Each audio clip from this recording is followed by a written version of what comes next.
नमो भगवते वासुदेवाय।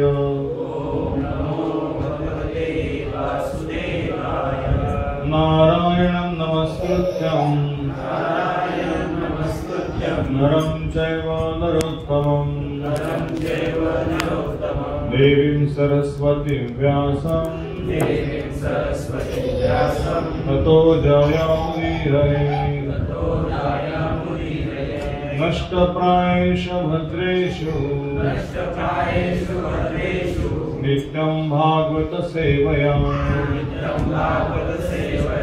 भगवती उत्तमा श्लोके भक्तिर्भवति नैष्ठिकी। कृष्णाय वासुदेवाय देवकी नंदनाय च नंदगोपकुमाराय गोविन्दाय नमो नमः। ॐ अज्ञानतिमिरान्धस्य ज्ञानाञ्जनशलाकया चक्षुरुन्मीलितं येन तस्मै श्रीगुरवे नमः। श्रीचैतन्यमनोभीष्टं स्थापितं येन भूतले स्वयं रूपया तदानीयं ददाति स्वापदात्मिकं।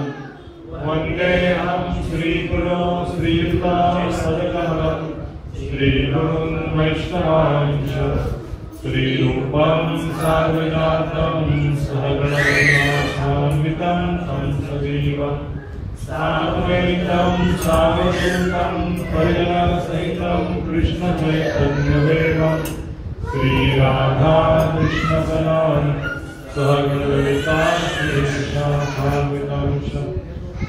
नमः ॐ विष्णुपदाय कृष्णाय भूतये श्रीमते भक्तिवेदान्त स्वामी नामिने।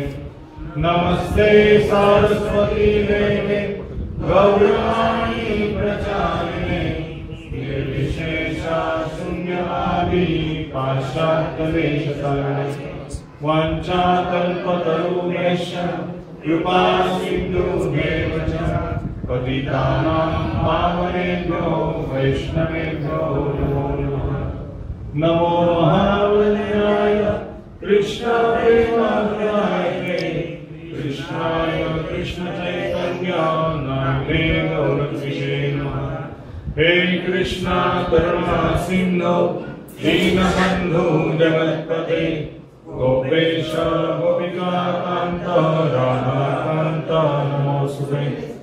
तप्तकाञ्चन गौराङ्गी राधे वृन्दावनेश्वरी वृषभानुसुते देवी प्रणमामि हरिप्रिये। जय श्री कृष्ण चैतन्य प्रभु नित्यानंद श्री अद्वैत गदाधर श्रीवासादि गौरभक्तवृंद। हरे कृष्णा कृष्णा कृष्णा हरे हरे हरे राम राम राम हरे हरे। हरे कृष्णा कृष्णा कृष्णा हरे हरे हरे राम राम राम हरे हरे। हरे कृष्णा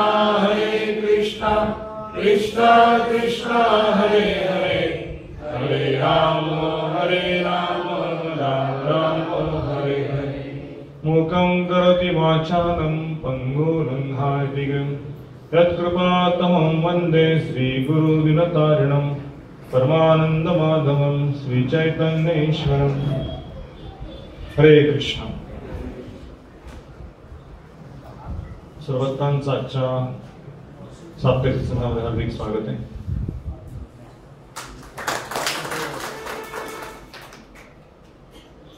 सगळेजण मराठी दिसतात। कोणाला समजत नाही मराठी असं आहे का? कोणी इथे मराठी समजत नाही? आपको भी समज आता मराठी सगळ्यांना कोल्हापूरचे प्रभूजी हा सगळं मराठी येते। कोणा येत नाही हात वर करा, मराठी येत नाही। ठीक आहे, श्लोक आपला हिंदी आहे, गीता समोर हिंदी आहे, पण आपण मराठीमध्ये क्लास घेऊ। श्लोक माझ्या मागे म्हणा. उदारा सर्व एवैते ज्ञानी त्वामेव मे मतम् आस्थिता स्वयुक्तात्मा मामे एवा अनुत्तम गतिम्. उदारा सर्व एवैते ज्ञानी त्व आत्म एव मे मतम् आस्थितः सि युक्तात्मा मावेव अनुत्तमां गतिम्. उदारा सर्व एवैते ज्ञानी त्वा आत्ममेव मतम् आस्थितः स युक्तात्मा मामेव अनुत्तमां गतिम्.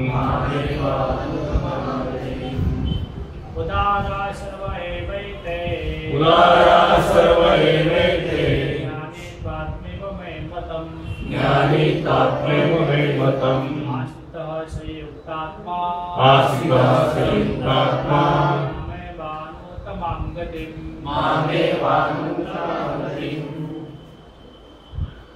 तात्पर्याचं मराठी गीता कोणाकडे आहे का? मराठी गीता आहे का इथे आतमध्ये?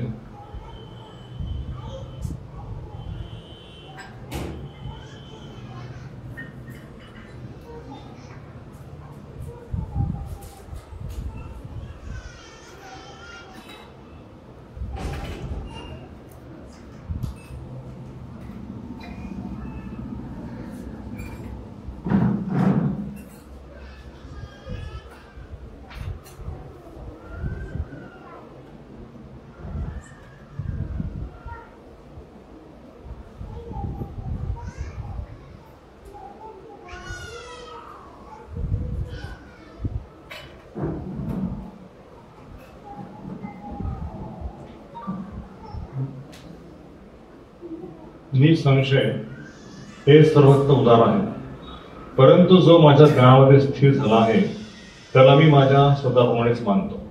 माझ्या दिव्य सेवेत युक्त असल्यामुळे तो खचित माझी अर्थात सर्वोच्च आणि सर्वोत्तम लक्ष्याची प्राप्ती करतो. तात्पर्य श्रील प्रभुपाद जी के जाना, श्रील प्रभुपाद जी की जय.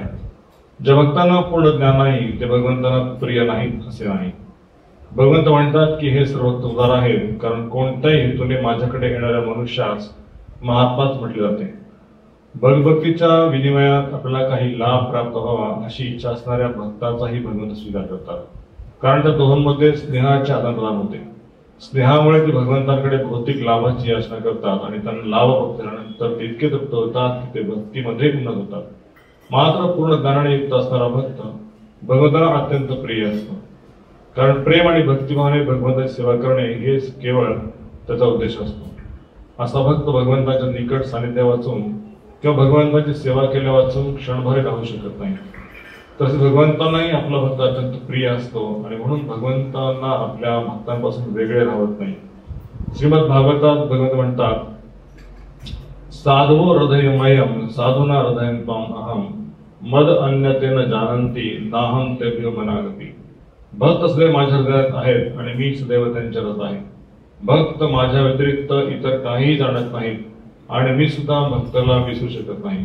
मी आणि माझ्या शुद्ध भक्तांमध्ये अत्यंत निकट प्रेमाचा संबंध आहे. पूर्ण ज्ञानाने असे युक्त शुद्ध भक्त भगवभक्तीपासून कधीच दूर जात नाही, म्हणून ते मला अत्यंत प्रिय आहे. तर हा जो सेक्शन आहे भगवंतांना जे शरण येतात भक्त आणि जे भगवंतांना प्रिय आहेत अशा भक्तांचं वर्णन 16 ते 20 पर्यंत केलेलं आहे. 16 ते 19 पर्यंत. 20च्या श्लोकामध्ये जे भक्त भगवंतांना सोडून अनेक देवतांना शरण जातात त्याचं वर्णन 20 पासून पुढे. तर याच्या पाठीमागच्या श्लोकामध्ये जेव्हा भगवंतांनी सांगितलं की 4 प्रकारचे भक्त मला शरण येतात आणि 4 प्रकारचे भक्त मला शरण येत नाही.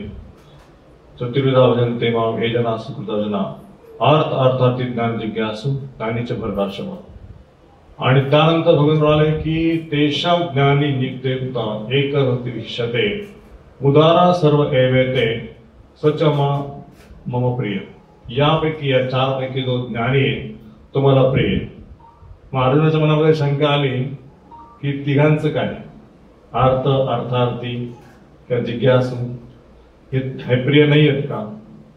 मग भगवान सांगतायत की ह्या श्लोकामध्ये की निसंदेह म्हणजे निसंशय की सर्व भक्त उदार आहेत आणि परंतु जो माझ्या ज्ञानामध्ये स्थिर झाला आहे त्याला मी माझ्या स्वतःप्रमाणे मानतो.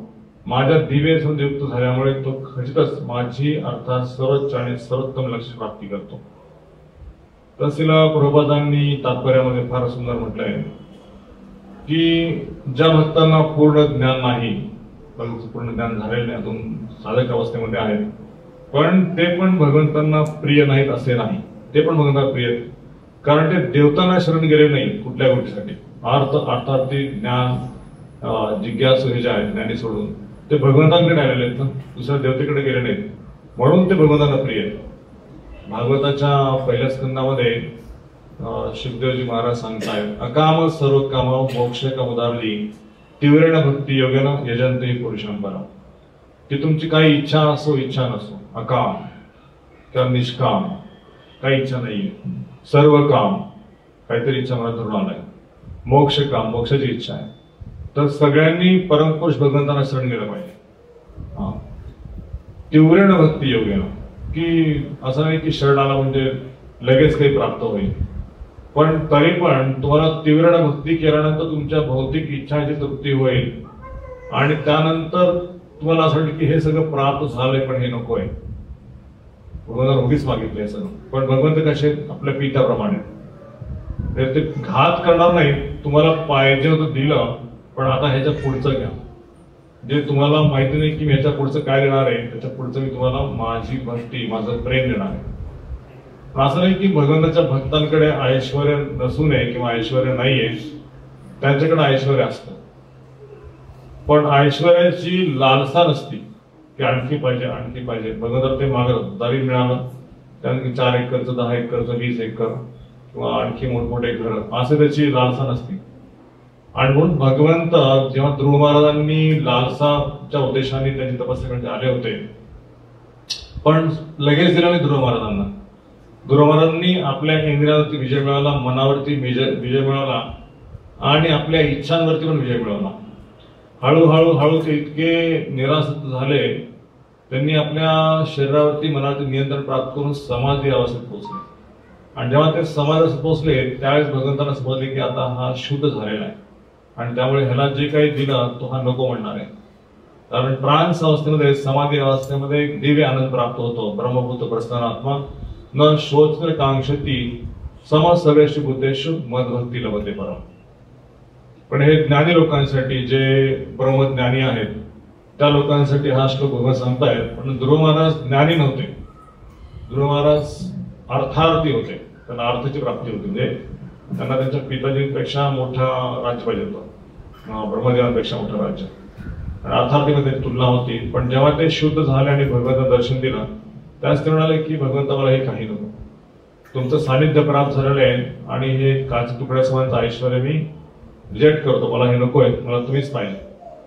पण भगवंतांनी परीक्षा पाहिली आणि म्हणाले की तू योग्य आहेस, तू हे घेऊन टाक. कारण नको नको नको मला नको, पण तरी भगवंत मागे लागले नाही तू घेच. आणि मी घेतलं तर तुमचं मला जे अनुभव झालेले आहे ते विसरून जाईल, तुमची मला भक्ती करता येणार नाही, ही माया आहे सगळी. ते म्हणलं नाही माझी माया तुला काही करणार नाही म्हणून तू हे घेऊन टाक, ऐश्वर्य घेऊन टाक. आणि भगवंत जेव्हा ऐश्वर्य देतात तेव्हा ते विचार करून देतात, आपल्या भक्ताचं नुकसान होणार नाही. पण बाकी देवतांची उपासना करून जे काही ऐश्वर्य प्राप्त होतं तर देवता लगेच तुष्ट होतात. आशुतोष नाव आहे ना शिवजींचं, आणि तुष्टानंतर ते लगेच देतात, पण त्याचा विचार करत नाहीत की हा वापरणार कसं. पण भगवंत आधी अपेक्षा काय करतात, माझी तीव्रेण भक्ती योगेन, तीव्र भक्ती करा आणि नंतर तुम्हाला तुमच्या इच्छांची पूर्ती करायची. तर या श्लोकामध्ये भगवान श्रीकृष्ण की माझ्या समान जो माझ्या ज्ञानामध्ये स्थित झालेला आहे तो मी माझ्या समान त्याला मानतो. कारण त्या जीवनाचा उद्देश निश्चित झालेला आहे की श्रीकृष्णांची प्राप्ती करायची, अजून कोणाची प्राप्ती नाही करायची, श्रीकृष्णच पाहिजे. पण ज्ञानीच्या स्तरावर येण्यासाठी की तुम्हाला याच्यातनं जावं लागेल की भौतिक इच्छांची जोपर्यंत आहे हृदयामध्ये तोपर्यंत तुम्ही शुद्ध नाही होणार, ज्ञानी स्तर नाही प्राप्त करणार. आणि म्हणून इथं जो श्लोक सांगितला आहे मागच्या याच्यामध्ये चतुर्वेदा भजनते आमच्यामध्ये, अन्य अभिलाषा शून्यम ज्ञान कर्मादि अनर्थम अनुकूलन कृष्ण अनुशीर्णम भक्ती उत्तम. ही उत्तम भक्ती किंवा शुद्ध भक्ती जेव्हा भगवंतांना प्रसन्न करण्याचा एकमेव हेतू आहे त्यावेळेस शुद्ध भक्तीच्या मार्गावरती लागतो. मग हे 3 लोक काय शुद्ध होणार नाहीत का? नाही, हे 3 लोक पण शुद्ध होतील. कशाने? शुद्ध भक्तांच्या संगतीमध्ये आल्यानंतर त्यांच्याकडनं श्रवण करून, त्यांनी दिलेली सेवा करून, मग कीर्तन असेल किंवा भाजी कटिंग असेल, सर्विंग असेल, हे सगळं टाकण्याची सुविधा असेल, अतिथी येत आहेत, भक्त येत आहेत, त्यांची सेवा असेल, डीटीचा शृंगार असेल, त्या जे काही आरती, भोग लावणे, कीर्तन करणे, सामान आणणे, हे सगळ्या सेवा ट्रान्सडेंटल आहेत. या सेवा करत केला गृहमानासाठी तपस्या करायची गरज नाही, मनात जाण्याची गरज नाही. मंदिरामध्ये तुम्ही ज्या काही सेवा करताय त्या सगळ्या 3 गुणांच्या पलीकडे, झाडू मारण्याची सेवा 3 गुणांच्या पलीकडे. आणि श्रीकृष्ण जेव्हा सेवेचा उत्साह पाहतात, भक्तीचा उत्साह पाहतात, तेव्हा त्याला ते आपलं नाम प्रदान करतात. चैतन्य काय म्हणतात? आम्ही विज्ञ येई मूर्ख वेश केन दिवा स्वचरणावर दिवा विषय भुलाईन. माझं चरणाभूत दिल्यानंतर त्याच्या मनात काही विषय राहणार आहेत का? स्वचरणावर भगवंतांची भक्ती अर्थात त्यांचं प्रेम, त्यांचं नाम, त्यांचा जर संघ मिळाला तर तो म्हणजे की यापेक्षा अजून काही आत्म्याला तुष्ट करणारं साधन दिसत नाही. आणि जगातल्या कुठल्याही गोष्टींनी मनुष्याला आनंद प्राप्त होत नाही. काही जर तुम्ही खरेदी केला, 4 दिवस त्याचं नाविन्य असतं, 9 दिवस गाडी आली, कपडे घेतले, खायचं काही सामान घेतलं, तरी ते शांती मनाला देऊ शकत नाही. पण भगवंताच्या भक्तीमध्ये तेच हरिनाम आपण रोज घेतोय, तेच दर्शन रोज घेतोय, तेच कीर्तन ऐकतोय, तोच प्रसाद खातोय, पण त्या प्रसादामध्ये रोजच रुची आहे. बाहेरच्या अन्नामध्ये एवढी रुची वाटत नाही. कोणी प्रसादाला बोलवला म्हणजे भक्त सोडून, तर त्याच्या घरी जाऊन आपण खाण्याची ज्या इच्छा करत नाही, कारण तो प्रसाद नाही आहे ना, आपल्याला माहिती आहे. आणि त्याच्यामध्ये काही सात्विकता पण नाहीये आणि त्यात प्रेम पण नाहीये. आणि जेव्हा हा प्रसाद खातो त्यावेळेस त्याला स्वादिष्ट प्रपंच सांगितलं एकदा एका माताजींनी प्रसाद बनवला होता, नवीन होत्या, आणि प्रसाद बनवल्यानंतर त्यात काही टेस्ट नव्हती. प्रभूजींना त्याच्यात काहीतरी स्वादिष्ट पदार्थ पाहिजे होता, पण भाजी केली तर ती पण तिखट, मीठ नाही, तेल पण कमी टाकलेलं, सगळंच. प्रभू म्हणले की मी तुला शिकवतो कुकिंग कसं करायचं, किंवा आतमध्ये एक भक्त आहे त्याच्याकडनं तू ट्रेनिंग घे कसं कुकिंग करायचं. आणि मग स्वादिष्ट प्रसाद बनवण्याला ट्रेनिंग दिल्यानंतर जेव्हा ती बनवली आणि प्रसाद समोर आणला त्यावेळेस प्रभुपादांनी तो आवडीने खाल्ला. म्हणाले की प्रसाद हा ट्रान्सडेंटल आहे, निश्चितच आहे, पण भगवंतांना बनवताना आपण त्या प्रेमाने बनवायचे. सगळे व्यंजन बरोबर पडले आहेत का, बुद्धीचा वापर केला पाहिजे. आणि मग तो त्यामध्ये मीठच विसरलं किंवा तिखटच टाकलं नाही किंवा साखरच विसरली, असा पद्धतीने प्रसाद नाही. तर त्या 3 गुणांच्या पलीकडे हा निश्चित प्रसाद आहे. पण भगवंतांना बनवताना आपण जेव्हा तो आधी प्रेमाने बनवतो आणखी स्वादिष्ट बनतो. काल आम्ही एका ठिकाणी कार्यक्रम केला आणि इस्कॉनमध्ये खिचडी आली होती प्रसाद संध्याकाळच्या वेळेस प्रवचन झाल्यानंतर, आणि त्या सोसायटीतल्या सगळ्या लोकांनी खिचडी खाल्ली. म्हणजे प्रभूजी ही खिचडी आहे ना, अशी खिचडी घरात बनणं शक्यच नाही. आणि आम्ही किती प्रयत्न केला आज खिचडी बनवायचा, पण ती बनली नाही आजपर्यंत. म्हटलं बरोबर आहे, बनणार नाहीये कारण ती देवाला अर्पण केलेली आहे आणि त्याच्यामध्ये जी सामग्री ती श्री चैतन्य महाप्रभू आणि श्रील प्रभुपाद यांनी ते डिझाईन केलेला प्रॉब्लेम आहे. तर कोणी त्याला हे करू शकत नाही, चोरी करू शकत नाही, त्या चोरीची चोरी पण होऊ शकत नाही. मंदिरातला प्रसाद आणि घरात बनवलेला सुद्धा फरक पडतो. तर त्याच्यामध्ये काय की इन्ग्रेडियंट्स आणि प्रॉपर कुकिंग, तर भगवंतांच्या म्हणजे लक्ष्मीच्या निर्देशाखाली चाललं कुकिंग येते. एकदा श्रील प्रभुपाद त्यांच्या अनुयायांना अहमदाबादमध्ये, इलाहाबादमध्ये जेव्हा कुंभमेळा होता त्यावेळेस त्यांनी किचन सेटअप केलं, याच्यापेक्षा छोटा असेल, अर्ध किचन असेल, आणि थोडं साहित्य आणलं, तांदूळ, डाळ, तेल, साखर आणि थोडंसं उपमा वगैरे, रवा उपमाचं. तर ते पाहून पडलं की एवढं छोटं किचन तुम्हाला कळत नाही का, त्याच्या 4 पट किचन करा आणि ट्रकभर सामान पाहिजे मला. ट्रकच्या ट्रक सामानांना इथे लोड करून ठेवून टाका आणि कुकिंग सकाळी 6ला तयार पाहिजे आणि रात्री 10, 11, 12 पर्यंत कंटिन्यू कुकिंग चालू पाहिजे. आणि मला एवढे जे अतिथी आलेले त्या ठिकाणी, भक्त आलेले, त्या सगळ्यांना प्रसाद खाऊ घालायचा आहे. प्रभू शिष्यांनी सगळं साहित्य गोळा केलं, ट्रकनी सामान आणलं, किचन वाढवलं आणि कुकिंग चालू केलं. तर तेव्हा प्रभूचा आनंद झाला की आता वाटतंय की आपण समाजाची सेवा करतोय. हे काय छोटं एवढं बनवलंय आणि 12 वाजता संपलं प्रसाद, असं नाही, दिवसभर प्रसाद चालू पाहिजे. तर ही जी भावना आहे, उदार सर्व येते, की हा भक्त उच्च स्तराला असं विचार करू शकतो. काल आम्ही त्या सोसायटीत गेल्यानंतर त्या भक्तांनी द्रोण आणलेले. आमच्या इस्कॉनमध्ये कसं आहे की प्रसाद म्हणलं की प्लेटमध्ये पाहिजे, आणि यांना मी सांगितलं प्लेट आणा, ग्लास आणा, पण बिचारे फार नियोफाईट होते, फारच नियोफाईट होते. आणि तरी पण कार्यक्रम करायची हौस होती मनामध्ये की सगळ्या लोकांना एकत्र करून कार्यक्रम करू. कार्यक्रम केला आणि म्हटलं प्रसादची वेळ झाली, प्रसाद सगळीला चालू केलं आणि मी थोड्या वेळानंतर बाहेर आलो. मी पाहिलं प्रसाद भरपूर आहे, पण द्रोणमध्ये प्रसाद का देत आहे? त्यामुळे म्हणजे द्रोण आणले. म्हटलं प्लेट का नाही आणल्या? ते म्हणले लक्षात नाही आलं. म्हटलं आपली चर्चा झाली होती प्लेट आणायचं, तर ठीक आहे आपण म्हटलं ठीक आहे पुढच्या वेळेस वाजता आपण प्लेट आणू. म्हटलं आपल्या इस्कॉनचा फॉर्म्युला आहे की प्लेट भर प्रसाद, द्रोणमध्ये प्रसाद नाही म्हटलं छोटा. तर मी पाठवलं आपल्याला प्लेटमध्ये खाण्यासाठी आणि तुम्ही द्रोणमध्ये देत आहे. तर लोकांना बाहेरच्या सवय आहे की द्रोणमध्ये खाण्याची, पण प्रभुपादांनी कधी असं केलं नाही की थोडा हातावरती प्रसाद द्या आणि कथा करून निघून जा. म्हणजे हे डिनर प्रसाद आहे, महाप्रसाद आहे, त्यांना पोटभर खाऊ घातलं पाहिजे. तर हा जो भगवंतांना प्रिय भक्त आहे, एकदा परमपूज्य राधा गोविंद महाराज जेव्हा ते 7वी 8वी वयाचे होते, शाळा शिकत नव्हते जास्त, शाळेत जायचे पण एवढं अभ्यासामध्ये मन नव्हतं त्यांचं, पण गाई चरायला घेऊन जायचे आणि शेतामध्ये रामायण वाचायचे, महाभारत वाचायचे, दिवसभर गाई सोडून इकडे तिकडे. त्यांच्या वडिलांनी पाहिले की हा रामायण महाभारत हे सगळे ग्रंथ वाचतोय, पण याला घरात म्हटलं 7वी 8वी 9वी चालू अभ्यास कर, अभ्यासाचं लक्ष नव्हतं. तर वडील त्याला म्हणाले की तू न असं उपाशी भरणार, ते गाई राखण्याचं तू करतो, नोकरी मिळणार नाही, तुझं लग्न होणार नाही, सगळं तू उपाशी मारणार असाच. आणि ते म्हणले भगवंत माझी काळजी घेतील, बघूया. आणि हळूहळू त्यांनी त्यांचं एज्युकेशन थोडंफार कम्प्लीट केलं. आणि जेव्हा ते प्रभूच्या मिशनमध्ये आले आणि काल्पावधीमध्ये रामायणाचा पूर्वी बेस त्यांच्याकडे होता, गीतेचा बेस होता, तर झटपट त्यांनी हरिनाम हरिकथा याच्यामध्ये प्रगती केली, कथा करण्यामध्ये प्रावीण्य मिळवलं. अनेक शिष्य झाले, मंदिरं बांधली वृंदावनामध्ये आणि मोठमोठ्या भागवत कथा किंवा गाय गोशाळा याची स्थापना केली.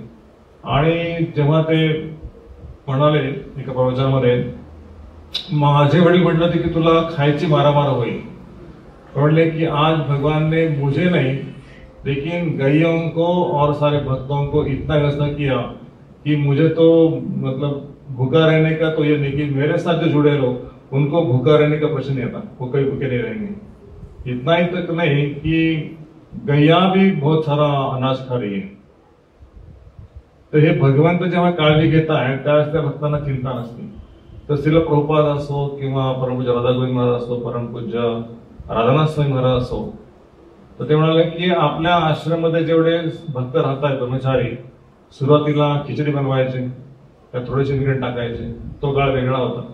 आणि नंतर जेव्हा आश्रममध्ये संपन्नता प्राप्त झाली त्यावेळेस महाराज म्हणाले की इथे आलेल्या प्रत्येक भक्ताला समंजस प्रसाद दिला पाहिजे, प्लेट भरून आणि व्हरायटी प्रसाद दिला पाहिजे। आणि हे सगळे ब्रह्मचारी आपलं घर सोडून आलेले, मोठमोठे शिक्षण घेऊन आलेले, चांगले चांगले लठ्ठ पगार होते, पण ते सगळे सोडून आले। पण तुम्ही इथे कंजूशी करता कामा नये वाढताना। त्यांना जेवढी भाजी पाहिजे तेवढी भाजी, जेवढा भात पाहिजे तेवढा भात, त्यांना जे खायचं ते पोटभर खाल्लं पाहिजे। त्यांना असं वाटलं नाही पाहिजे की वाढणारा व्यक्ती कंजूसपणा करतोय, देत का नाहीये। श्री चैतन्य महाप्रभू जेव्हा जगन्नाथपुरीमध्ये होते आणि त्यावेळेस बंगाली वैष्णव त्या ठिकाणी यायचे. तर महाप्रभू स्वतःच्या हाताने त्यांना म्हणजे इतकं खाऊ घालायचे की गळाभर इतकं खाऊ घालायचे, गळ्यापर्यंत येईपर्यंत. तर त्यावेळेस नाव द्यायचं की आपण सेवा करतो आणि भक्तांना पुरेपूर देतोय, तो आनंद आहे.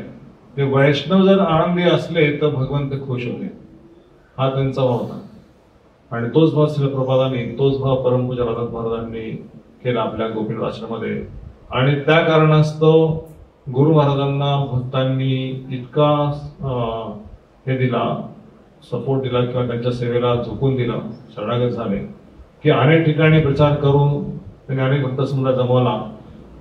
आणि कधी राधा गोपीनाथ मंदिरामध्ये पैशाची चणचण भासली नाही, अनेक प्रोजेक्ट उभे राहिले. तर श्रील प्रभू म्हणतात की संपूर्ण जगाला खाऊ घालण्याची ऐपत भगवंताची. म्हणजे तेव्हा तुमच्या मंदिरामध्ये गरीब लोक येत नाही, श्रीमंत लोक येतात. तर आम्ही काही बोर्ड लावला नाही की गरीब लोकांनी येऊ नये, सगळ्यांनीच यावं. पण बुद्धिमान लोकच चैतन्य चांदोला येतील, सगळे येणार नाही. फक्त बुद्धिमान लोकांना कळेल की आंदोलन काय, आणि मग एकदा आले चिकटले की ते सोडणार नाही. तर हे चैतन्याचं प्रेम जे आहे ना, स्वचरणामृती भाव विषय भुलाईल, की तुमच्या मनामधील जे बाहेर फिरण्याच्या, खाण्याच्या इतर इच्छा होत्या, त्या सगळ्या इच्छा हळूहळू सगळ्या नष्ट झालेल्या आहेत. आता पिक्चरचं गाणं ऐका आवडत नाही, फॅशनेबल कपडे घाला वाटत नाही, हॉटेलचं खा वाटत नाही, मूवी थिएटरमध्ये जा वाटत नाही, कुठली भारी गाडी घेऊन इकडे तिकडे फिरायला जाऊ, मजा करायला जाऊ असं वाटत नाही. कृष्ण भावनेचा जो थोडा जरी गंध मिळाला तरी व्यक्तीला तो आत्म्याला संतुष्ट करतो. म्हणून कृष्ण भावना लोक म्हणतात की तुम्ही कृष्ण भक्ती का करता? कारण कृष्ण भक्तीचा आणि आत्म्याचा संबंध आहे. भगवान सगळ्याच्या हृदयात बसलेले आहेत आणि ते वाट पाहतात कधी हा जीव माझ्याकडे परत येईल. आध्यात्मिक जगाचा अंश आहे. तर ह्या ठिकाणी भगवान श्रीकृष्ण आपल्या भक्ताची विशेष काळजी घेत आहेत.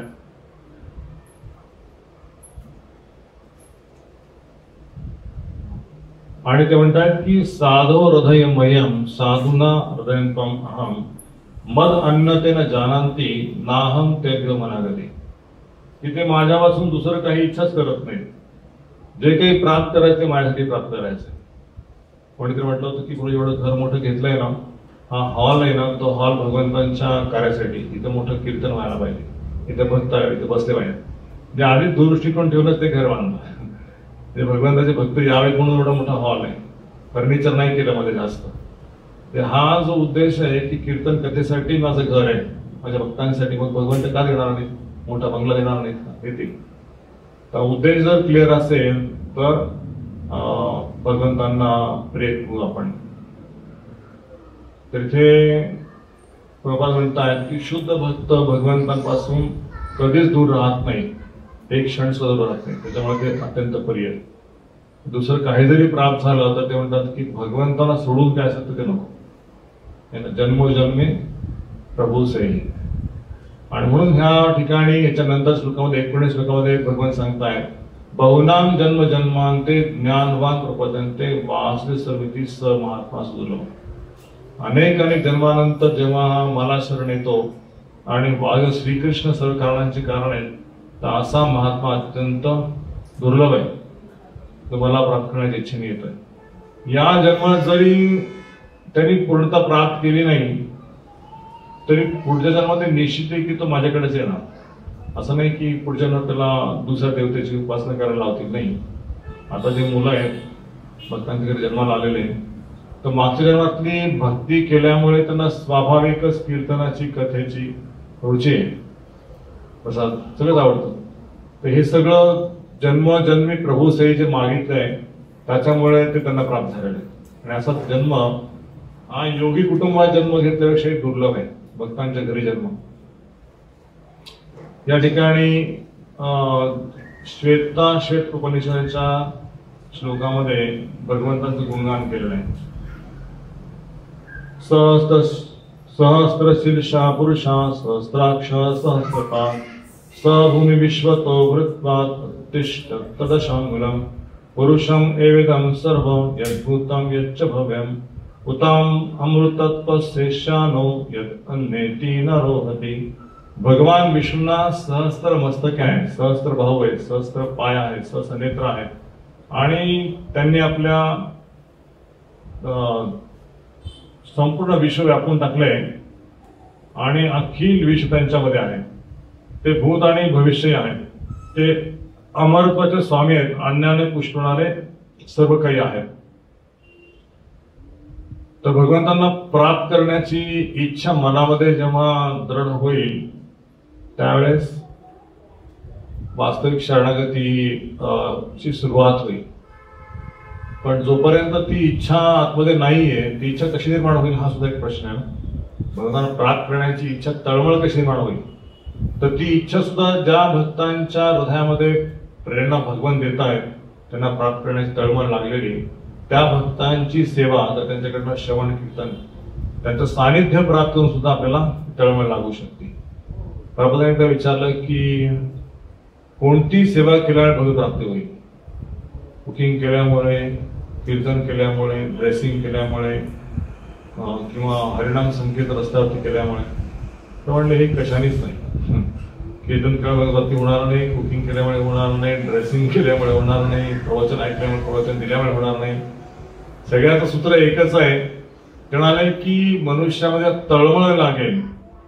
एकदा एका साधूकडे एक शिष्य गेला होता आणि त्यांनी प्रश्न विचारला भगवंताला कसं प्राप्त करायचं, कसं हरिनाम घ्यायचं. साधूंनी सकाळी संध्याला नेलं एका सागराच्या नदीमध्ये आणि संध्याला नेल्यानंतर मध्ये मध्ये मध्ये घेऊन गेला आणि गेल्यानंतर त्याचे पाय खाली ओढले, त्याच्या अंगावरती बसला.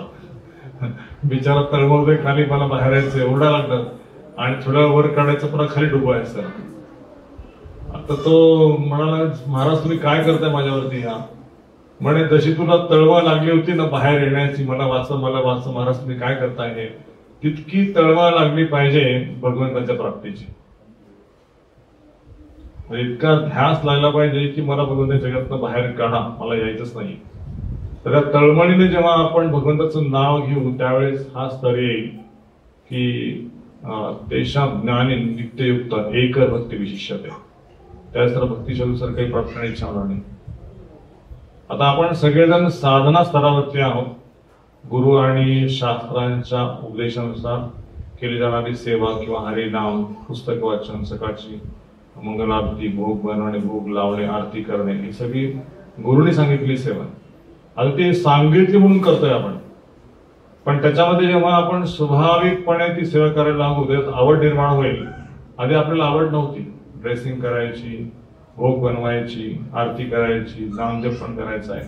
पण ह्याच्यामध्ये जेव्हा आवड निर्माण होईल त्यात सांगावं लागणार नाही, अरे भोग का नाही बनवला, अरे आरती का नाही केली, अरे ड्रेसिंगला का नाही गेला. तर कृष्ण तिथं आहेत म्हणजे वाट पाहतायत. एकदा पुण्याच्या आश्रमामध्ये असं भक्त जपाला बसले सगळेजण आणि नवीन अवस्था होती. तर सर्व्हिस इन्चार्ज एका भक्ताकडे आला, म्हणाला की प्रभूजी तुम्ही ड्रेसिंग कराल का, भगवंताचं ड्रेसिंग? थोडा मी नाही करणार ड्रेसिंग, दुसरं कोणाला तरी सांग. आणि तो असा भक्त होता की त्याचं ड्रेसिंग एकदम फर्स्ट क्लास, सुंदर शृंगार करायचा नेहमी. आणि जे सुंदर शृंगार करतात मग त्यांना सेवा सांगितली जाते, दुसरे कोणतरी करू, मला सारखं फेस्टिवल आले की मलाच सेवा, आणि सगळ्या शनिवार रविवार आले की मलाच सेवा, मंदिरात गेस्ट येणार आहेत, संन्यास येणार, मलाच सेवा. आणि तो म्हणून जप राहतो, सकाळी जप होत नाही, असं का कोणाला दुसऱ्याला सांग. आणि तो म्हटला दुसरं कोणी नाहीये, मला तुम्हीच दिसला आणि तुम्हीच करा. तो म्हटला मी नाही करणार. मग मॅटर गेला की टेम्पल प्रेसिडेंटकडे, आणि टेम्पल प्रेसिडेंटकडे मॅटर गेला. टेम्पल प्रेसिडेंट म्हणले की त्याला माझ्याकडे बोलव, आणि त्यांना बोलवलं. ते म्हणाले की राधा कुंजबिहारी बॉन्ड्स, नाट्याचं नाव काहीतरी होतं, की दिस प्रभू शूड ड्रेस मी. आणि ते म्हणाले की जर राधा कुंजबिहारीने आता तुला सांगितलं की तू सेवा कर माझी, तर तू काय करशील? खरं प्रश्न आहे, मला करायच लागेल सेवा. म्हणजे राधा कुंजबिहारी त्याच्या हृदयात आहेत आणि राधा कुंजबिहारी तुझ्या हृदयात पण आहेत. त्याच्या हृदयात राधा कुंजबिहारी सांगताय की मला ह्या भक्ताकडनं सेवा करून घेतला जा आणि सांग की माझ्या ड्रेसिंग कर. माझ्या डोक्यात ट्यूब पेटली. म्हटले की राधा कुंजबिहारी त्याच्या हृदयात आहेत आणि त्याला प्रेरणा दिली असेल तर त्यांनी जपमाळ सोडली, ड्रेसिंग करायला गेला. तर कधी कधी बदनावासेत आपण सेवा करतो पण ते मेकॅनिकल होऊन जातं. ड्रेसिंग करणं, शृंगार करणं, आरती करणं सगळं मेकॅनिकल होतं. काही दिवसानंतर वाटतं की मीच का भोग करायचा, मीच का आरती करायची, कोणता दुसरा लावायला पाहिजे. स्वाभाविक आहे, जेव्हा जास्त लोड असेल तर तुम्हाला ती सेवा सोडून दुसरी सेवेत क्रमक्रमाने 5-5 सेवा बदलतात. पण गृहस्थांना काही ऑप्शन नाहीये. गृहस्थांना भोग बनवायचा, आरती करायची आणि शृंगार करायचा, सगळं मॅन्डेटरी आहे. पण त्याचं एक आहे की जेव्हा नित्य रूपाने आपण हे आदान प्रदान करू तर आपल्याला असंच होऊन जाईल की भगवंत माझ्याशी आदान प्रदान करतायत, माझं ड्रेसिंग आवडतं, त्यांना माझा भोग आवडतो आणि मग त्याच्यामुळे हरिनाम घेण्याची शक्ती प्राप्त होती. मी नाम घेतायस मला काहीतरी रेसिप्रिकेशन होतं कृष्णाचं. तर हे जी प्रभुपादांनी साधना केली त्या साधनेच्या स्तरावरनं हळूहळू तुम्हाला रागानुगा स्तरावरती येत आहे. रागानुगा भक्तीचा अर्थ असा आहे की स्पॉन्टेनियस डिव्होशनल सर्व्हिस. स्पॉन्टेनियस म्हणजे सतत ना, कंटिन्युअस, उत्स्फूर्तपणे. स्पॉन्टेनियस म्हणजे उत्स्फूर्तपणे, की कोणाला विचारायची गरज नाही. भागवत वाचायचंय किंवा ऐकायचंय किंवा भगवंत सेवा करायची, ज्या भगवंतांविषयी सेवा आहे तो आपोआपच करणं.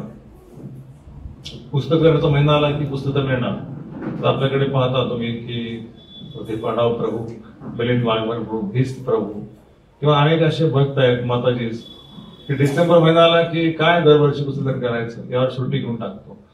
नाही, ते आतून प्रेरणा होती की प्रभुपाद मला म्हणतायत की पुस्तकरण करा, त्यांचा संदेश आहे आणि तो करण्यासाठी बाहेर बसल्यावरती पडतो. जेव्हा तो वितरण करतो आणि लोक पुस्तक घेतात त्याच्यामध्ये दिल्यानंतर की मी बाहेर पडणार, लोकांना कृष्ण मिळताय तरी बाहेर पडलाय, त्याच्या चेहऱ्यावरचं स्मित हास्य बघूनच लोक मला पण असं व्हायचंय, मला खुश व्हायचं, मला आनंदी व्हायचं.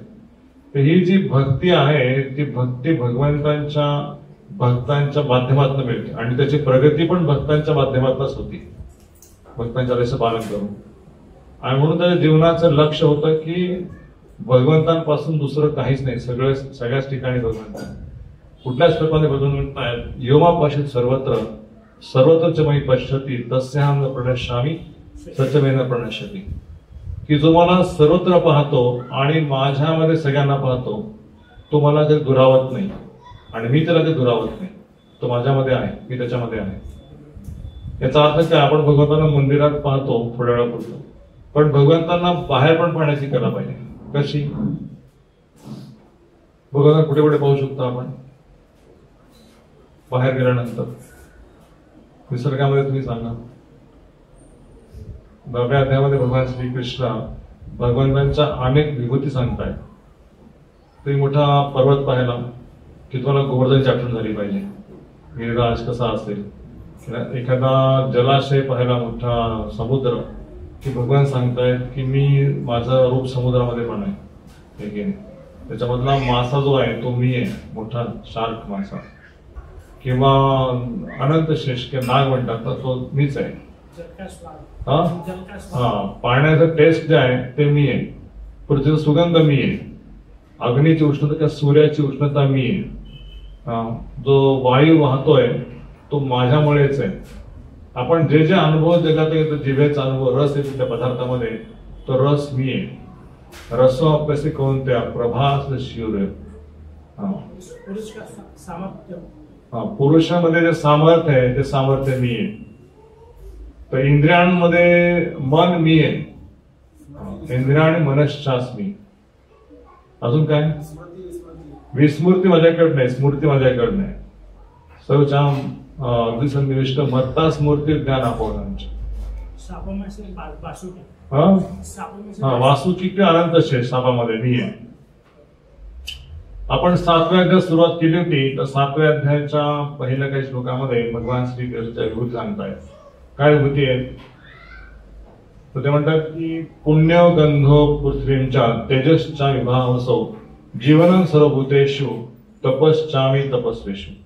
अग्नीमधील उष्णता मी आहे, जीवनामधील जीवन शक्ती मी आहे सर्व जीवांची. पृथ्वीचा सुगंध मी आहे. जसं आता थोडस पाण्याची पाऊस पडला तर त्या पृथ्वीवर पाऊस पडतोय असतात ना काहीतरी एक सुगंध निर्माण होतो आणि सगळ्यांना सुगंध आवडतो. तर ते सुगंध मी आहे सांगतो भगवंत. आपल्याला त्या सुगंध घेतोय पण त्याच्यात कृष्णस्वरूप झालं पाहिजे की हा सुगंध श्रीकृष्णामुळे आहे.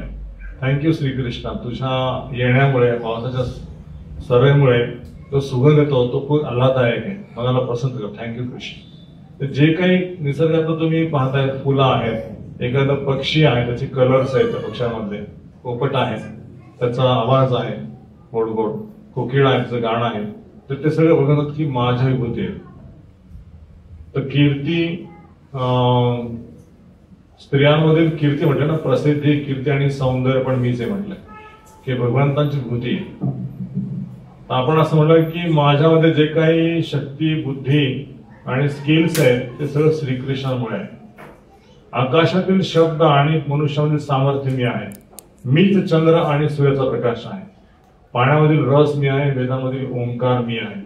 आणि जे आपण थोडंफार तपस्या करतोय ना, ते तपस्या करण्याची शक्ती जी आहे ते पण भगवंतांकडनंच आहे. बलम बलवता चाहम काम राग विवर्जितम धर्माविरुद्ध भूतेषु कामवसी भरतार्षभे. की बलवानांचं बल मी आहे आणि आसक्ती रहित जे बल आहे ते मीच आहे आणि धर्माविरुद्ध नसणारा काम मीच आहे.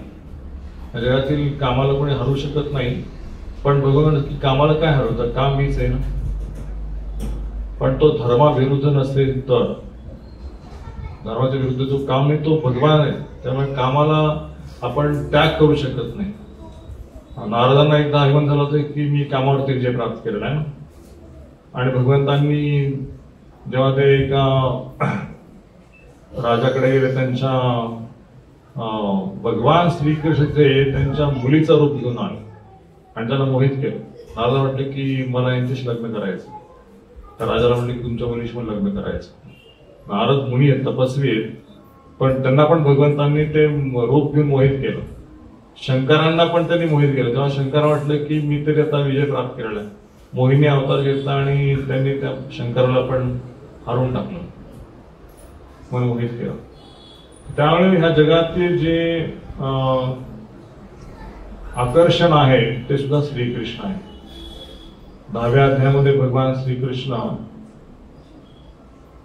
जेव्हा विश्वरूप सांगतायत, तर अर्जुन म्हणतो की मला तुम्ही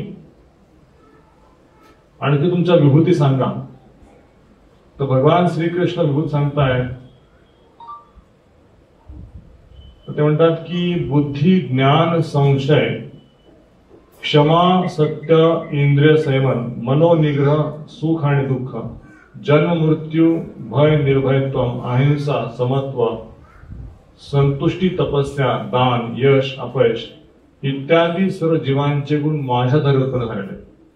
आपल्याला जे काही ह्या जगात यश, अपयश, निर्भयत्व किंवा मुक्ती, क्षमा, हे जे काही आपल्याकडे आहे, मनोनिग्रह, सुख आणि दुःख, हे भगवंतांच्या धरल्यामुळे, भगवंतांनी किंवा भगवंतांना आपण चरण पकडल्यामुळे. आपल्यामध्ये कुठली क्षमाशीलता नाहीये, अहिंसेचा गुण नाहीये, पण तो भगवंतांनी आपल्याला दिलेला आहे म्हणून आपल्याकडे तो आहे. सगळे गुण भगवंतांनी दिले. काय श्लोक आहे गीते भागवतामध्ये, यस्यास्ति भक्ती भगवता किंचना सर्व गुणे सिद्ध समासे सुरा हराव भक्तस्य कुतो महत्गुणा मनोरथे धावतो नास्ते बही. असं काहीतरी श्लोक आहे की जे भगवत भक्त नाहीये ते मनाच्या रथामध्ये बसून हे भ्रमण करतात, पण त्यांच्याकडे सद्गुण नाही. भगवंताच्या भक्तांनी त्यांच्याकडे, पण भगवानांच्या भक्तांच्या मध्ये सद्गुण आहे. यस्यास्ति भक्ती भगवत किंचन सर्व गुणे समजतात. का? कारण ते भगवंतांचा आश्रय घेण्यामुळे त्यांच्यामध्ये परिवर्तन करणारा श्रीकृष्ण आहे. देवतांच्या उपासकांकडे काय, स्वार्थ बुद्धी, मला हे पाहिजे, मला ते पाहिजे, हा आवडता तो ना आवडता, हा प्रिय तो अप्रिय. पण भगवंताच्या भक्तांना काही पाहिजेच नाही कोणाकडनं, कोण प्रिय आणि कोण अप्रिय, सगळेच सारखे. जेव्हा मनामध्ये इच्छा असेल तेव्हा प्रिय आणि अप्रिय होईल, पण मनामध्ये जेव्हा इच्छाच नाही तर प्रिय आणि अप्रियचा प्रश्नच येणार नाही. सगळे सारखेच भगवंतांना प्रसन्न करण्याचे. कोणाची सेवा करायची, कोणी ताटावर बसला तर याला 2 गुलाबजामुन जास्त आणि याला 1 गुलाबजामुन कमी कशाला. जो कोणी आहे तो भगवंतांचा भक्त, त्याला सेवा करायची संधी आहे. त्यामुळे श्रीकृष्ण खुश होत आहे. तर ही जी भावना लाभती तर श्रीकृष्णामुळे येते, आणि त्यामुळे भगवान श्रीकृष्णात की हे सगळे भक्त मला अत्यंत प्रिय आहेत. या ठिकाणी नंतरच्या श्लोकामध्ये भगवंतांनी हा शब्द उच्चारलाय की काय, अनेक जन्मानंतर जेव्हा त्याला पूर्ण ज्ञान प्राप्त होतं आणि तो मला शरण येतो त्यावेळेस तो महात्मा होतो किंवा तो महात्मा अत्यंत दुर्लभ आहे. भगवंताला महात्मा म्हटलं. मग भगवंतांना शरण जाणारा महात्मा आणि अन्य लोकांना शरण जाणारा कोण? दुरात्मा. महात्मा नाही येतो आणि दुरात्मा पण नाही, पण साधारण. पण महात्मा होण्याचं भाग्य कोणाला आहे? महात्मा म्हणजे तो सामाजिक कार्य करणारा महात्मा पदाशी भगवंत बोलत नाही. महात्मा तो शब्द आहे की जो आत्म्याच्या कार्यामध्ये लागला आणि भगवंतांना प्राप्त करण्याच्या मार्गावर, तो महान आत्मा, सर्वश्रेष्ठ आत्मा. आता असे पण लोक आहेत समाजकार्य करणारे, त्यांना पण लोक महात्मा म्हणतात, महान आत्मा, महात्मा. पण तो महात्मा शब्द यासाठी नाहीये. महात्मा हा शब्द फक्त ज्यांनी भक्तीचा अभ्यास सुरू केला त्याच लोकांसाठी, अभ्यासाने भक्ती करत त्याच लोकांसाठी महात्मा शब्द आहे. श्रील प्रभुपाद फार सुंदर वर्णन करतायत या शब्दाचं. भक्ति या दिव्य अनुष्ठानों को करता हुआ जीव अनेक जन्मों के पश्चात इस दिव्य ज्ञान को प्राप्त कर सकता है कि आत्म साक्षात्कार का चरम लक्ष्य श्री भगवान है. आत्म साक्षात्कार के प्रारंभ में जब मनुष्य भौतिकता का परित्याग करने का प्रयत्न करता है तब निर्विशेषवाद की ओर उसका झुकाव हो सकता है, किंतु आगे बढ़ने पर वह यह समझ पाता है कि आध्यात्मिक जीवन में भी कार्य है और इन्हीं से भक्ति का विधान होता है. इसकी अनुभूति होने पर वह भगवान के प्रति आसक्त हो जाता है और उनकी शरण ग्रहण कर लेता है. इस अवसर पर वह समझ सकता है कि श्री कृष्ण की कृपा ही सर्वस्व है, वे ही सब कारण है और यह जगत उनसे स्वतंत्र नहीं है. आता इतके लोक भगवंताबद्दल बोलतायत जगामध्ये, ध्यान करा, तप करा, शिवोहम हे ना, आणि ते त्या मार्गावर आहेत का श्रीकृष्ण प्राप्त करण्याच्या? नाही. श्रीकृष्णांबद्दल लोक जाणत असतील पण सगळेजण श्रीकृष्ण प्राप्त करू शकणार नाही, कारण शरणागती शिवाय भक्ती नाहीये. आणि शरणागतीचा एक अर्थ असा आहे की सेवाभाव, की भगवंतांच्या आणि भगवंताच्या भक्तांची जोपर्यंत सेवा करण्याची भावना होते तोपर्यंत मुखामध्ये हरिनाम येत नाही. असे ते ध्यान करतील योगी लोक, जंगलात तपस्या करतील डोळे बंद करून. पण श्रीकृष्ण म्हणतात की मला काहीतरी सेवा पाहिजे, मला असं नाटक नको आहे, तू काहीतरी सेवा कर. नाही, भगवंताच्या मंदिरात ते दर्शन करतात आणि असं बसतात योगी सारखं डोळे मिटून. श्रीकृष्ण हृदयात प्रकट व्हावे. पण श्रीकृष्ण प्रकट होण्यासाठी इंद्रियांना भगवंताच्या सेवेत लावावं लागतं, त्याला जिजवावं लागतं, त्या भगवंताच्या हृदयात येते. तर ही भक्तीची भावना आहे, ही अशी तपस्याच्याने येणार नाही. तपस्या करणारे किती लोक आहेत जगामध्ये, पण त्यांना अजून भगवंत साक्षात्कार झाला नाही. आत्मसाक्षात्कार हा शब्द जो आहे ना, तो जोपर्यंत भगवंताचे संधान होत नाही तोपर्यंत आत्मसाक्षात्कार नाही होणार. की मी आत्मसाक्षात्काराचा अर्थ आहे की मी शरीर नाही, मी आत्मा आहे आणि भगवंतांचा दास आहे, तो पूर्ण आत्मसाक्षात्कार आहे. आजच्या एका सकाळच्या कोर्टमध्ये प्रभुपादांनी म्हटलं होतं की तुम्ही जेव्हा एखाद्या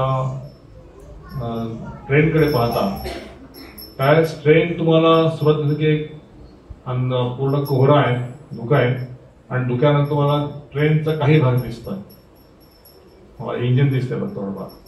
पण आधी थोडा जवळ गेला, थोडं धुकं संपलं की इंजिन नंतर डबा दिसतात. डबे दिसल्यानंतर म्हणतात की डबे आहेत तर, आणि माणसं पण दिसतात मध्ये. हा, माणसं पण येतात मध्ये. आणि मग लाईट आणि आतमध्ये फॅन जे काही आहे, एसीची गाडी बरीच लांब आहे, मोठी. हळूहळू ती गाडी तुम्हाला आवाज डबे दिसायला लागते. ते म्हणतात की हा जो साक्षात्कार आहे तो पूर्ण साक्षात्कार आहे, की ट्रेनचं इंजिन, त्याच्या बोगी आणि त्याच्यामध्ये असलेले पॅसेंजर्स हे पूर्ण. त्याचप्रमाणे की श्रीकृष्णांचा जो पूर्ण साक्षात्कार आहे, श्रीकृष्णांचा आंशिक साक्षात्कार ते ब्रह्म आहे, लाईट आहे, त्याच्यामध्ये हृदयामध्ये परमात्मा रूपाने आहेत आणि ते व्यक्तिशा भगवंत म्हणून ते उपस्थित आहेत माझ्यासमोर. आता राधा रमण माझ्यासमोर उपस्थित आहेत. हा जो पूर्ण साक्षात्कार आहे, हा पूर्ण साक्षात्कार म्हणजे आत्मसाक्षात्कार आहे. त्याची अनुभूती व्हायला हवी. केवळ हृदयामध्ये ध्यान करून भगवंतांचं स्मरण करून दर्शन करण्याचा अभिलाषा नाही. योगिनापि सर्वेषां मद्गते अंतरात्मना श्रद्धावान भजते मा समेयुक्त तममता. सर्व योग्यांमध्ये जो अंतरात्म्यामध्ये माझं पूजन करतो, माझं भजन करतो, तो मला सर्वाधिक प्रिय आहे. त्याच्यापेक्षा मला अधिक कुठली प्रिय नाही. श्रद्धावान भजते, मग समीप श्रद्धेने भजन करतो, पूर्ण त्याच्यामध्ये विश्वास आहे, श्रीकृष्ण प्राप्त करू शकतो या हरिनामाने. पण एका चैतन्य चरितामध्ये एका श्लोकामध्ये म्हणतात की कृष्ण भक्ती केले सर्व कर्म करतो है, श्रद्धा शब्द विश्वास आहे, कहे सुदृढ निश्चय. कृष्ण भक्ती केले सर्व कर्म करतो. केवळ एकच शब्द आहे, श्रद्धा. आता श्रद्धेचं रूपांतर आपल्याला विकसित चेतनेमध्ये कसं करायचंय हा मोठा प्रश्न आहे. तर विकसित चेतनेमध्ये करण्यासाठी आपल्याला श्रवणाची प्रक्रिया सांगितली की सतत तुम्ही भगवंताबद्दल ऐका, काहीतरी सेवा करा, त्यावेळेस तुमचं श्रद्धेचं रूपांतर निष्ठेमध्ये होईल आणि भगवंताला दूर राहण्याची इच्छा होईल, नामस्मरण करण्याची इच्छा होईल, सेवा करण्याची इच्छा होईल, काहीही म्हटलं तर करण्याची इच्छा. पण प्राथमिक स्तरावरती तो भक्त आहे ना, त्याला निओफाईट म्हटलेलं आहे. निओफाईट भक्तांमध्ये श्रीकृष्णाविषयी श्रद्धा निश्चित आहे, पण गरजा पूर्ण झाल्या किंवा गरजा नाही झाल्या तो श्रीकृष्ण कधी पण सोडू शकतो. किंवा मोठे मोठे स्टॉर्म जीवनात आले तो श्रीकृष्ण सोडू शकतो. नाही भक्ती केल्याने किंवा दुःखच येतं, संकट येतात, माझ्या जीवनात काही चांगलं घडलंच नाही, कृष्ण भक्तीमुळे सगळं असं झालं. जे एक भक्त परिवारातले माताजी आहेत, त्यांची बहीण स्वामी समर्थ, गजानन महाराज किंवा सिटीवाले साईबाबा अशा अनेकांचे ते त्यांचे सगळे भाऊ बहिणी सगळे ते फॉलोवर आहेत. त्याचे म्हणते तुझ्या ह्या कृष्णाने तुला काय दिलं बघ, आम्ही स्वामी समर्थांचं पूजन करतोय, आम्ही गजानन महाराज करतोय, माझा भाऊनीचं करतोय, गणपतीचं. अगं तू त्या सिद्धिविनायककडे जा, दगडूशेठकडे जा, त्या स्वामी समर्थांचं कर. ती म्हणाली माझ्या कृष्णाने माझं काही वाकडे करू दे, पण मी श्रीकृष्ण सोडणार नाही. माझे गोपालजी मला सांगितले. तर हे जी श्रद्धा आहे ना, आता त्या गोपालची काय सेवा करतात मी विचार करू शकत नाही की खाणपाण्यामध्ये काही कमीच नाहीये. पण श्रीकृष्णाला रोज झोपवताना आपल्या जवळच्या जे बेडमध्ये आणतात, त्याला तिकडे गरमी होती, इकडे एसी आहे, त्याला एसी मध्ये आणतात, त्याला बेडमध्ये घेऊन त्याला अंगाई गीत गाऊन झोपताना त्याला त्याचं वजन जेव्हा हलकं हलकं व्हायला लागतं त्यावेळेस त्याला बेडमध्ये ठेवतात, मग त्याला पांघरुणी घालून झोपवतात एसी मध्ये. आणि उठल्यानंतर आंघोळ घालणार, पुन्हा गाणे म्हणणार श्रीकृष्णांचे, भोग चढवणार, आरती करणार आणि सुंदर सजवणार, नेहमी नवीन नवीन ड्रेस बनवणार, नेहमी. इतकी आवड श्रीकृष्णांची की त्याच्यामध्ये मन गुंतलेले. ते जे प्रेम झालेले भगवंतांनी जे आदान प्रदान केलं, आणि तो कृष्ण आहे ना असा लट्टू झालाय, लट्टू. गाला असे झाले, त्याचे दंड असे झालेले. तर प्रभूजी म्हणतात की ह्याला तर गरमी होती म्हणून ते बरेण असतं ना, ते बरेण टाईप शिवलंय आमच्या माताजीने, आमच्या मुलीने. म्हटलं एवढा सूक्ष्म विचार की ह्याला गरमी होतीये ना, त्याला साधे कपडे, हलके कपडे घालावे, तर गरमी होणार नाही. एके दिवशी काय झालं की थोडे जाड कपडे घातले, जाड कपडे घातले आणि ते कपडे ओले झाले, पॅन्ट पण ओली झाली आणि वरचा कुर्ता सगळं ओला झाला. तर माताजी बाहेर आल्या आणि बघितलं की कृष्ण सगळा भिजलाय. मग त्यांनी आपल्या मुलाला, आपल्या मुलीला विचारलं की काय त्याच्या अंगावरती पाणी टाकलंस का, त्याला ओलं केलंस का, स्प्रे मारलास का? म्हणजे नाही, तसं काही केलं नाही. मग याची पॅन्ट का भिजली, याचा कुर्ता का भिजलाय? तुला माहिती नाही गरमी चालू आहे बाहेर, कृष्ण आपल्याला फॅन मारतो, इथे फॅन लाव. हे जे आहे ना भगवंतांचं, ते असं त्याचं शरीर काही साधारण नाहीये. भगवंताचं शरीर पण ट्रान्सडेंटल आहे. ट्रान्सडेंटल असताना सुद्धा ते म्हणतात की बाहेर गरमी आहे, तुम्ही सगळे फॅन मध्ये बसताय, मला इथे एक फॅन लावा. हे कृष्णाचं आदान प्रदान आहे. ते कधी कधी आपल्या या कपड्यावरनं शिकवत आहेत, कधी कधी मनातून शिकवत आहेत काही सांगून. तर हे आदान प्रदान ज्या भक्तांचं भगवंताशी प्रेम. एका प्रसंगामध्ये एक भक्तांनी रात्री त्यांचं स्मरण करता करता त्यांच्या स्वप्नात म्हणाले की तुम्ही प्रसाद का पूर्ण खाल्ला नाही, अर्धी प्लेट अशी ठेवली. ते म्हणाले तुझी सेवा काही बरोबर नाही, मी म्हणून खाल्ला नाही, तू पूर्ण काही चांगली सेवा केली नाहीस. आणि असं म्हटल्यानंतर त्या माताजींना राहावलंच नाही, माझं काय चुकलं. दिवसभर त्या परेशान की कृष्ण असे काय म्हटले मला की तुझी काही सेवा बरोबर नाही आणि म्हणून मी खाल्लं नाही. म्हणलं काय माझं चुकलं ते तरी सांगा. आणि ते पण सांगत होते, गप्पा होते. मग एक दिवस गेला, तापाने फणफणला एकदम, ताप आला, थंडी, डॉक्टरला इंजेक्शन मारलं, सगळं झालं. आणि मंदिर झाल्यानंतर मला म्हणे की प्रभूजी सांगा काय जर चुकतंय माझ्याकडनं. तर म्हणजे भगवंत काही सांगत नाही. म्हटलं भगवंत काही सांगणार नाहीये, पण भगवंत हे रुक्मिणी रडवलं ना तसं प्रत्येकाला रडवतात. म्हटलं ते काही करत नाही. ते नटखट गोपाल आहेत. म्हटलं त्यांच्या स्वभावच असं आहे की टेस्टिंग करणं, चेष्टा मस्करी करणं. तुम्ही काही असं टेन्शन घेऊ नका. म्हटलं ते बरोबर सरळ होतील. तुमची सेवा चालू ठेवा. आणि सेकंड डेला पुन्हा त्यांना भगवंत स्वप्नात आले. म्हणाले की तुझी चेष्टा केली, तुझी परीक्षा बघितली की तुला जेव्हा मी खाल्लं नाही तेव्हा तुला काय वाटतं. तुला खाऊ घालायचा असं भास होता की भगवंतांनी पूर्ण खाल्लं पाहिजे किंवा भरवलं पाहिजे त्यांना. एक माताजी लड्डू गोपालला घेऊन आल्या त्या पुनावळीच्या कार्यक्रमामध्ये. ते लड्डू गोपालला म्हटलं तुम्ही असं काय खाऊ घालताय, हातात घास घेऊन, तिथं प्लेट ठेवा आणि ते खातील. नहीं, मैं उसको खिलाती हूँ तभी वो खाते, उसको पानी पिलाती हूँ, उसको ऐसे भोजन खिलाओ तो खाते, ऐसे वो खाते नहीं. मैं तो मुझे डांटते क्यों खिलाया नहीं आज, क्यों पानी पिलाया नहीं, क्यों नहलाया नहीं. सब क्रिया करना पड़ता है, स्वीकार करते हैं. और मुझे बोलते कि मुझे सत्संग को लेके चलो, चलो जल्दी जल्दी चलो, मुझे सत्संग जाना है, आज तो कार्यक्रम है, कथा सुननी, कीर्तन सुनना है. खरंच ते म्हणले हाँ प्रभुजी, वो फोन भी नहीं करने दिया. जिस सहेली ने मुझे बोला था कि कार्यक्रम है आज चलो पुनावला, तो मैं उसको बोली कि थोड़ा रुको, मैं उसकी फोन करती. नहीं, मुझे चलो लेके चलो, अभी लेके चलो, अभी चलो. उसको मैं फोन भी नहीं की. जिसने मुझे बुलाया था उसको पीछे छोड़ के आ गई इसके कारण. म्हणजे भगवंत पण सत्संगाला येण्यासाठी उतावळ आहे. हा, ते बोलतात भक्तांशी त्यांच्या मनातून. ठीक आहे, चेष्टा नाहीये, तर हे सत्य आहे. त्या माताजींचं मन पूर्णपणे श्रीकृष्णामध्ये रमण झालेलं आहे. आज त्या आपल्या कार्यक्रमानिमित्त येत आहे.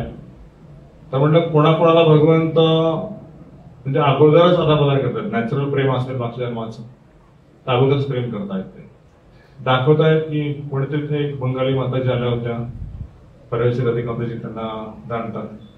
आणि त्या रस्त्याने जात असताना त्यांना बाळाचा रडण्याचा आवाज यायचा. ते म्हणले की मलाच काय आवाज येतोय, माझं काहीतरी चुकतंय का, इथे रडण्याचा आवाज येतोय. बरेच लोक जायचे याच्या रस्त्यावर त्यांच्या सोसायटीमध्ये. म्हटले मला काय आवाज येत नाही, पण मी माझं त्या रोडवरनं गेले पर्टिक्युलर त्या स्थानात की रडण्याचा आवाज येतो.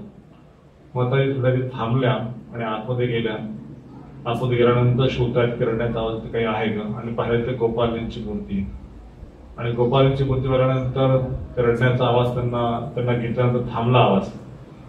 आणि त्या घरी घेऊन आल्या. त्यांना शृंगार म्हणजे स्नान घातलं, चांगलं साफ केलं छानपैकी. इतक्या वर्षांचं पडल्या तिथे. गोपालजीने कुठे सोडून गेलं होतं, गरमी, पाऊस, हे ते सगळं. आणि त्याच्यामध्ये झुडपात पडले होते. त्याला उचलून आणलं, स्नान घातलं, कपडे शिवले, कपडे घातले, भोग लावला, आरती केली. आणि त्यांच्या घरामध्ये एवढा आनंद झाला त्यांना. म्हणे तिथे गेला तर आवाज येत नाही. आणि माझ्या पतीची दारू, मांस सगळं काही सुटलं. आमचे जे काही घरातले प्रॉब्लेम होते सगळे प्रॉब्लेम दूर झाले. तर माझं मन फक्त आता श्रीकृष्णांशिवाय काहीच विचार करत आहे. श्रीकृष्ण माझे सगळे काही आहेत.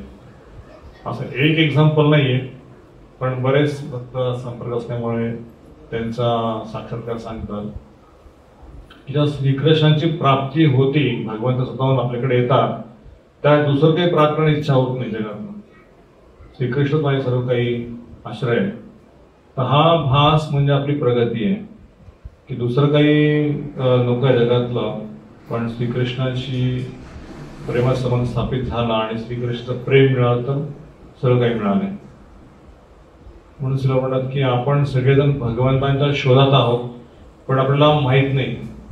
भगवंताच्या शोधात म्हणजे आपण सगळेजण सुखाच्या शोधात आहोत, पण ते सुख म्हणजे श्रीकृष्ण त्याचा आपला अनुभव नाहीये. आणि जेव्हा कळेल की श्रीकृष्ण सर्व सुखांचा आगार आहे, त्याच आपण भगवंतांच्या प्रेमामध्ये पडू.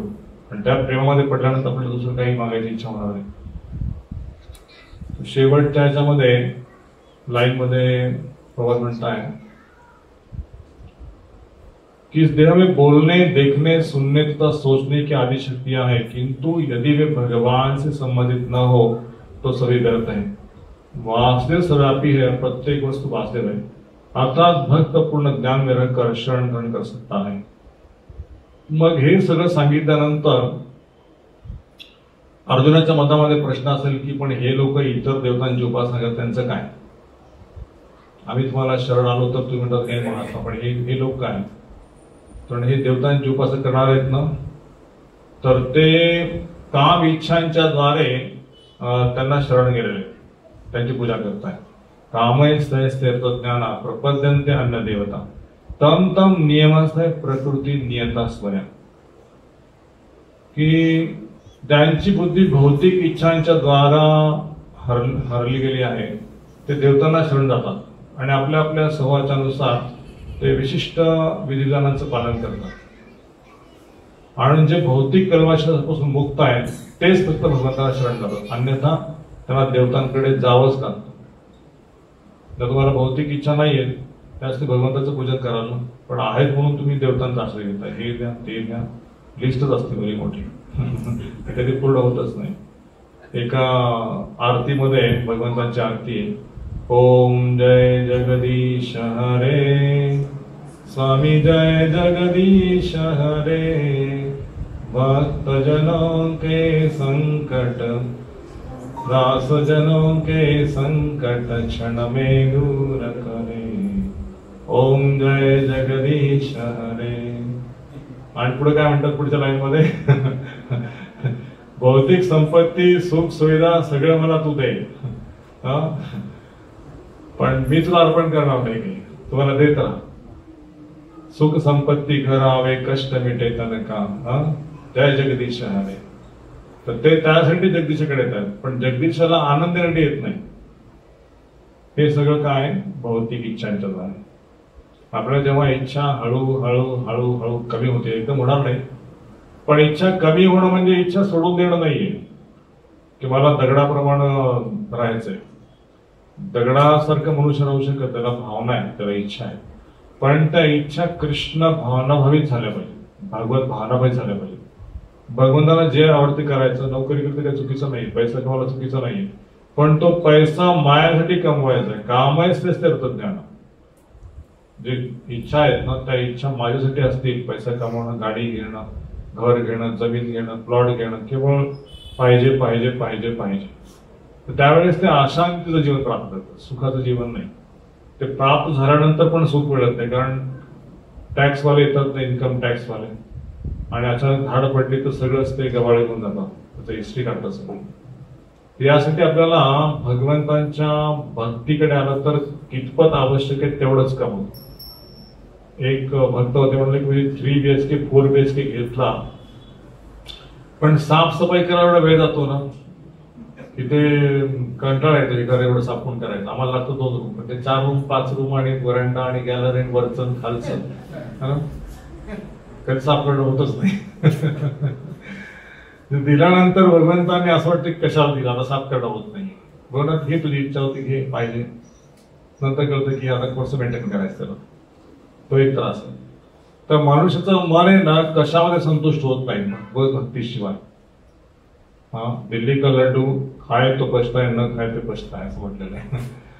या जगामध्ये कुठलीही गोष्ट आपल्याला आनंद देऊ शकत नाही जोपर्यंत भगवंताशी जोडली जात नाही. गुलाबजामुन तुम्ही खात राहा, तृप्त होणारच नाही. पण भगवंतांना अर्पण केलेला गुलाबजामुन खाल्ला ना तर माणसाचं मन शांत होतं, आणखी खाण्याची इच्छा होत नाही. बाहेर जात कुठं मिळालं तर ताटात आलं तेवढं खाल्ल्यानंतर कुणी म्हणतं गुलाबजामुन खा, म्हणणं खाल्ल्यातच तृप्त मन आहे. तर ही जीवा नियंत्रण आहे, हे मनावरती नियंत्रण आहे.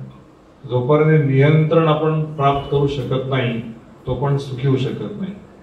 आणि हे नियंत्रण नसे लोक आहेत, भौतिक इच्छांच्या द्वारा ज्यांचं मन हरलं गेलेलं आहे, त्यांचं मन संतुष्ट नाहीये, जीवा संतुष्ट नाहीये, कुठलं इंद्रिय संतुष्ट नाहीये. सगळे पाहिजे पाहिजे, कान म्हणतं पाहिजे पाहिजे, जीवा डोळे म्हणतात पाहिजे पाहिजे. सगळ्या इंद्रियांमध्ये काही ना काही इच्छा आहे आणि त्यासाठी त्या मागे लागलेले, त्या संतोष, पण ते संतोष होणार नाही. तर मी या ठिकाणी थांबतो. आपण आता एखादं भजन गाऊया. भजन गायला नाही आज. मला काही प्रश्न असेल तर विचारू शकता.